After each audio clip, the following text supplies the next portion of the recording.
CBSE class 10 exam में student सोचते हैं क्वेश्चंस तो आते ही नहीं और वही सोच 2-3 मार्क्स खो जाते हैं। एग्जामिनर क्वेश्चंस डायरेक्टली नहीं पूछते, वो MCQ, fill in the blanks, editing, error correction form में आता है। अगर आज ये ट्रिक नहीं सीखी, गलत टिक कर दोगे तो बच्चों अभी इसी वक्त इसको सॉल्व करते हैं।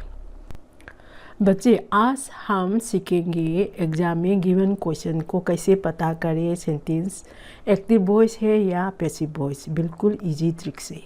सबसे पहले सब्जेक्ट को ढूंढना है ना। गिवन क्वेश्चन में सबसे पहले क्या ढूंढना है? सब्जेक्ट को ढूंढना है ना। कैसे सब्जेक्ट को ढूंढना है? सब्जेक्ट का मतलब कौन काम कर रहा है ना। ब्लैंक का पहले जो वर्ड आता है यूजुअली वही सब्जेक्ट होता है। देन ऑब्जेक्ट ढूंढ लो। ऑब्जेक्ट का मतलब जिस पर एक्शन हो रहा है। सब्जेक्ट एंड ऑब्जेक्ट मतलब जो ब्लैंक के बाद में जो आता है ऑब्जेक्ट हो जाएगा, है ना। देन सब्जेक्ट एंड ऑब्जेक्ट ढूंढने के बाद आइडेंटिफिकेशन के बाद क्या करना है, क्या पता करना है? जो गिवन सेंटेंस है ना एक्टिव वॉइस में है या पैसिव वॉइस में है, ये पता करना है ना। एक्टिव वॉइस कैसे पता करेगा? और जो सब्जेक्ट है ना, सब्जेक्ट तो ये गिवन क्वेश्चन में क्या है? सब्जेक्ट क्या है? आवर स्कूल है ना। सब्जेक्ट मतलब वो ये सेंटेंस ये है ना, ये एक्टिव वॉइस है या पैसिव वॉइस कैसे पता करना है?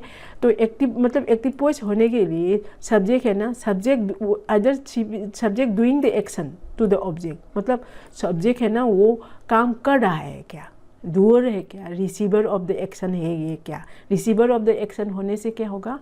पैसिव होगा।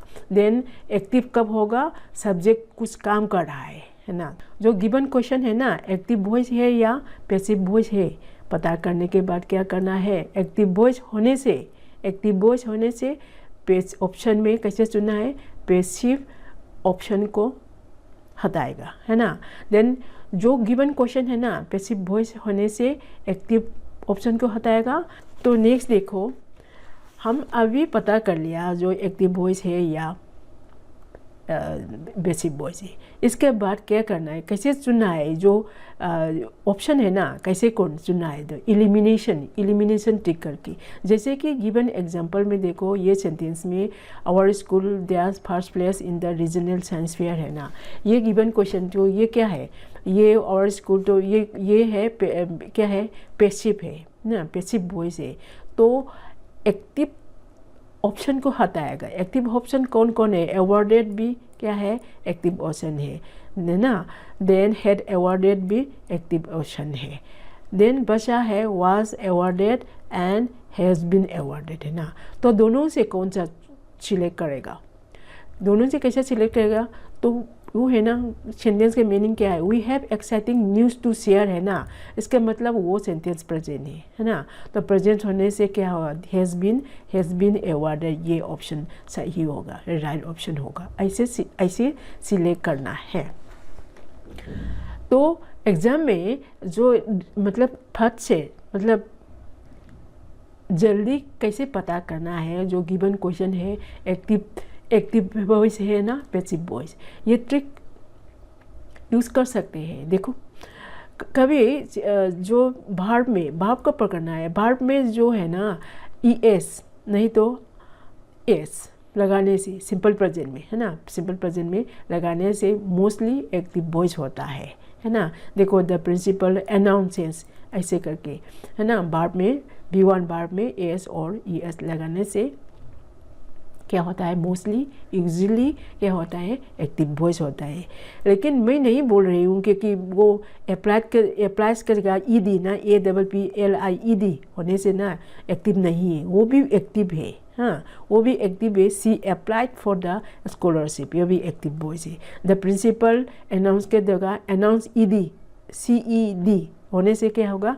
वो भी एक्टिव है ना। तो इन मोस्ट केसेस यूजुअली जो वर्ब में सिंपल प्रेजेंट में S और ES है ना ऐसे लगाने से देखने में पता चलेगा ये एक्टिव वॉइस है। देन पैसिव वॉइस को कैसे आइडेंटिफाई करेगा? देखो ये सब इज वाज एंड वेयर है ना, ये सब वर्ब देने से है ना पैसिव वॉइस है। लेकिन बाय प्लस समवन वो भी आइडेंटिफिकेशन है पैसिव का। देन B+B3 देखो बी प्लस B3 है ना, बी प्लस क्या है, बी मीन्स बी वर्ब है, इज, एम, वाज, वेयर है ना, B3 मतलब थर्ड फॉर्म वर्ब है, पास्ट पार्टिसिपल भी बोलते हैं, बी प्लस पास्ट पार्टिसिपल ना। ऐसा फॉर्म होने से ना पैसिव का आइडेंटिफिकेशन है ना। तो एग्जांपल से देखो, the match was won by our team है ना। तो वाज है ना, बी वर्ब है ना। वन क्या है, वन भी क्या है, वन तो B3 है ना, बी प्लस B3 ये पैसिव स्ट्रक्चर है। बाय भी दिया है, बाय आवर टीम है ना, बाय समवन है ना, बाय समवन, ऐसे वाला स्ट्रक्चर से पता चलता है ये पैसिव वॉइस है। The homework has been completed है ना, has been completed, have been है ना, then completed by Riya, by someone, ऐसे वाला स्ट्रक्चर देने से पैसिव वॉइस है। तो ऐसे वाला मतलब कंडीशन में पैसिव वॉइस इजीली आइडेंटिफाई कर सकेगा। हाँ, तो एक्टिव वॉइस भी इजीली आइडेंटिफाई करेगा। ये इजी ट्रिक यूज़ करके एग्जाम में फटाफट आपको सॉल्यूशन करना है, सॉल्यूशन निकालना है। ये देखो प्रीवियस ईयर क्वेश्चन क्या है, ये देखो, लेट्स डू टुगेदर, ये फिलअप ब्लैंक्स, ये इसका जगह आंसर देना है। देखो, we are please to announce that our annual sports day that's on the 30th April 2025 at the school playground from 9 AM to 9:03 PM है ना। इसका मतलब क्या है, पहले हम देखना है इसमें क्या सब्जेक्ट है। सब्जेक्ट तो एनुअल, ये ब्लैंक का पहले जो वर्ड है ना, इसमें out of this word the annual sports day है ना, ये सब्जेक्ट है ना। एनुअल स्पोर्ट्स डे को कुछ मतलब क्या करना है, उसका कुछ फंक्शन होने वाला है इसके ऊपर है ना। तो एक्चुअली क्या है, ये पहले हम क्या ढूंढना है, एक्टिव है या पैसिव है कैसे पता करना है। जो एनुअल स्पोर्ट्स डे को ये इंसान नहीं है ना, इसके ऊपर किसी ने क्या ऑर्गेनाइज करते हैं है ना, पीपल ने ऑर्गेनाइज करते हैं, इसलिए पैसिव जरूर होगा है ना। तो पैसिव होने के लिए है ना, तो हम क्या करना है, एक्टिव ऑप्शन को हटाएगा, लेकिन इसमें एक्टिव ऑप्शन ही नहीं है ना, सिर्फ एक पैसिव ऑप्शन है। तो हम क्या करना है, टेंस पकड़ना है, टेंस देखना है ना। वो क्या बोल रहा है, अकॉर्डिंग दिस क्वेश्चन क्या बोल रहा है, वो फ्यूचर के बात बोल रहा है ना। तो ये इस हेल्थ तो क्या है, प्रेजेंट है, वो तो चलेगी, हैड बीन हेल्थ है ना, वो भी चलेगी है ना। दो रिमेन हो गया है ना, will be health and to be health है ना। टू बी हेल्थ भी क्या, इनकम्प्लीट स्ट्रक्चर है ना। तो आंसर क्या होगा, विल बी हेल्प होगा ना। ऐसे करके पहले क्या आइडेंटिफिकेशन करके देन एलिमिनेशन करके, आइडेंटिफिकेशन मतलब पैसिव है या एक्टिव वॉइस आइडेंटिफाई करना है। नेक्स्ट स्टेप एलिमिनेशन करो, देन टाइम मैच करना है। इसी तरह हम इजीली सॉल्व कर पाओगे। देन नेक्स्ट क्वेश्चन ये भी है ना, ये भी क्या है, ये प्रीवियस ईयर का क्वेश्चन है। देखो, the rules given in the handbook they are strictly by all the students है ना। तो गिव्स का पहले क्या है, वो वर्ड है ना, सब्जेक्ट है। The rules given in the rules है, सब्जेक्ट है ना।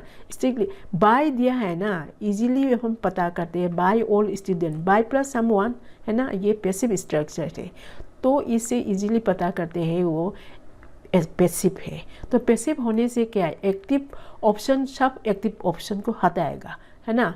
तो देखो, ये फॉलो है, क्या है, एक्टिव ऑप्शन है, एंड देन फॉलो भी क्या है, एक्टिव ऑप्शन है ना। देन हैव फॉलो भी क्या है, एक्टिव ऑप्शन है। आर फॉलो तो सिर्फ वो है पैसिव ऑप्शन है ना, इसको चुनेगा है ना। ये क्या है, आंसर क्या होगा, आर फॉलोड होगा। इसी तरह के elimination, first identification, then elimination and time match करके इजीली सॉल्व करोगे। देन ये है ना रिपीट रिवीजन, एग्जाम में टाइम इज़ वेरी लिमिटेड है ना। तो जल्दी कैसे ट्रिक यूज़ करके जल्दी आंसर दे पाओ। देखो, वो है ना, सब्जेक्ट पहले सबसे पहले वो सब्जेक्ट देखेगा, ऑब्जेक्ट देखेगा, पैसिव वॉइस है या पैसिव वॉइस स्ट्रक्चर है या एक्टिव वॉइस है, वो ढूंढना है ना। Then active voice active voice कैसे करना है, वो सब्जेक्ट डूअर होने से एक्टिव वॉइस है ना, सब्जेक्ट रिसीवर होने से पैसिव वॉइस है। एक्टिव वॉइस होने से क्या होगा, पैसिव का ऑप्शन है ना सब हटाएगा, टाइम मैच करेगा। पैसिव वॉइस होने से क्या होगा, एक्टिव का ऑप्शन सब हटाएगा, टाइम मैच करेगा। इसी तरह से इजीली सॉल्व करेगा, है ना। तो अगर आज का कंसेप्ट क्लियर हुआ तो वीडियो को लाइक ज़रूर कीजिए। एग्ज़ाम में ग्रामर से डर ख़त्म करना है तो सब्सक्राइब कीजिए। और सबसे इम्पोर्टेंट बात, वॉइस तभी सही होगा जब टेंस सही होगा। इन स्क्रीन पर जो वीडियो दिखा रहा है वो टेंस का पार्ट है, इससे ज़रूर दिखना है।